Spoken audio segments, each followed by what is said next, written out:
Shalom, salam sejahtera bagi Bapak Ibu, Saudara-saudara, anak-anak yang dikasihi oleh Tuhan Yesus Kristus.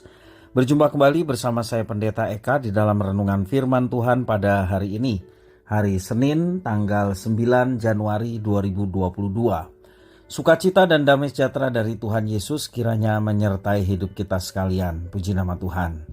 Pembacaan firman Tuhan hari ini sampai pada pembacaan kitab Yeremia pasal yang ke-50. Kiranya firman Tuhan memberkati kita sekalian.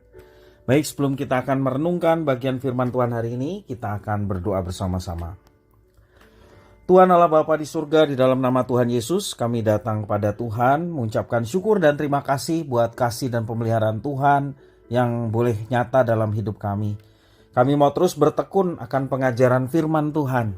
Kau mampukan kami untuk dapat memahami apa yang Kau maksudkan. Kau juga menolong kami untuk kami dapat menerapkannya dalam hidup kami. Terima kasih Bapa, inilah diri kami sedia untuk belajar firman Tuhan. Demi nama Tuhan Yesus kami berdoa. Haleluya. Amin. Saya akan membacakan di dalam Yeremia pasal 50 ayat 33 sampai 46. Demikianlah firman Tuhan. Beginilah firman Tuhan semesta alam, orang Israel tertindas bersama-sama dengan orang Yehuda. Semua orang yang menawan mereka tetap menahan mereka, tidak mau melepaskan mereka. Tetapi penebus mereka adalah kuat. Tuhan semesta alam namanya. Tentulah ia akan memperjuangkan perkara mereka, supaya ia memberi ketentraman kepada bumi, tetapi kegemparan kepada penduduk Babel. Pedang akan menimpa orang-orang Kasdim, demikianlah firman Tuhan menimpa penduduk Babel. Menimpa pemuka-pemukanya dan orang-orangnya yang berhikmat. Pedang menimpa tukang-tukang ramal, sehingga ternyata mereka bodoh. Pedang menimpa pahlawan-pahlawannya, sehingga mereka menjadi terkejut. Pedang menimpa kudanya dan keretanya, menimpa segenap tentara campuran yang di tengah-tengahnya, sehingga mereka menjadi seperti perempuan. Pedang menimpa perbendaharaannya, sehingga dijarah orang. Pedang menimpa segala airnya, sehingga menjadi kering. Sebab negeri itu penuh patung-patung, mereka menjadi gila oleh berhala-berhala mereka.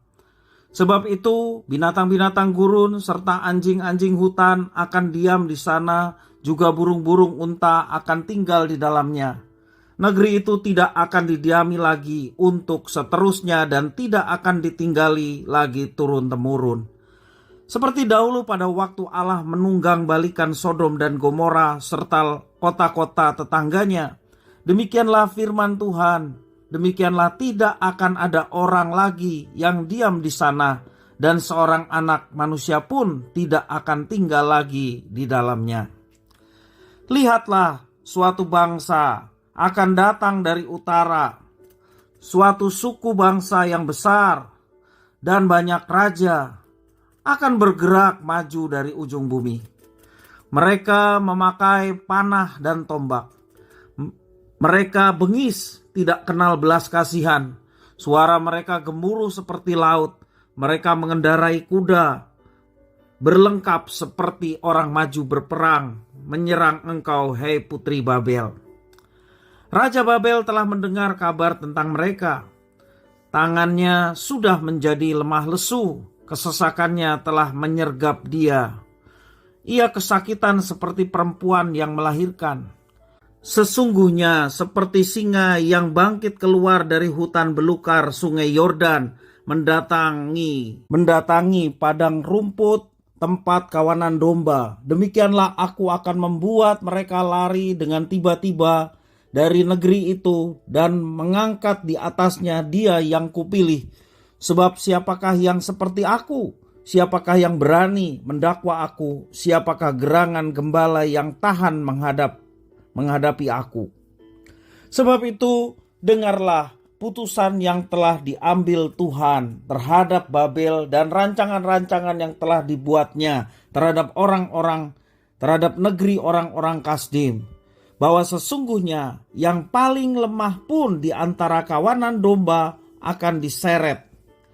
Bahwa sesungguhnya padang rumput mereka sendiri akan merasa ngeri terhadap mereka. Bumi akan goncang karena kabar, Babel sudah direbut. Ratap mereka akan terdengar di antara bangsa-bangsa. Bapak Ibu, saudara-saudara yang dikasihi oleh Tuhan Yesus Kristus, sepak terjang Babel selalu menghebohkan bangsa-bangsa yang ada di sekitarnya. Sebagai negara besar, Babel memiliki pengaruh yang luar biasa, namun kali ini Babel akan meratap, yang dikatakan di dalam ayat 33 sampai 46 tadi. Kesombongan akan kekuatan yang seolah-olah tiada banding dijungkir balikan oleh Tuhan. Jika Babel merasa sebagai yang paling berkuasa, Tuhan menunjukkan kekuatannya sebagai pencipta alam semesta yang lebih berkuasa dari Babel. Kengerian akan menghinggapi Babel di dalam ayat yang ke-33 sampai 38. Tuhan akan menjadikan Babel seperti Sodom dan Gomora. Itulah yang dicatat dalam kitab Yeremia, bagaimana Tuhan murka terhadap orang-orang Babel. Di dalam ayat yang ke-34 dikatakan Tuhan adalah penebus. Ini adalah ikrar akan pribadi Tuhan yang secara aktif dan berinisiatif melakukan penebusan untuk umat yang dikasihinya. Ini bukan kali pertama Tuhan menebus umatnya. Kita bisa mengingat bagaimana Tuhan telah menebus Israel dari Mesir, mengeluarkan mereka dari perbudakan, dan memperlihatkan mereka kekuatan tangan Tuhan yang tidak pernah lelah dan tidak terkalahkan oleh apapun. Dan kali ini pun Tuhan memperlihatkan kembali kekuatan tangannya, yakni tangan yang penuh kasih atas Israel, namun sekaligus tangan yang mengerikan bagi Babel. Firman-Nya mengingatkan kembali bahwa Tuhan adalah Allah pencipta alam semesta. Tangannya selalu nyata memberi pertolongan untuk umatnya. Ia akan selalu memperjuangkan perkara umat miliknya. Ia menebus umatnya dari perbudakan Mesir dan perbudakan Babel.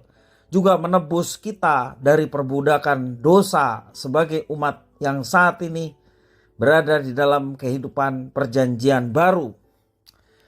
Identitas dan karya Tuhan sebagai penebus menjadi penghiburan bagi setiap orang yang percaya kepada Tuhan Yesus.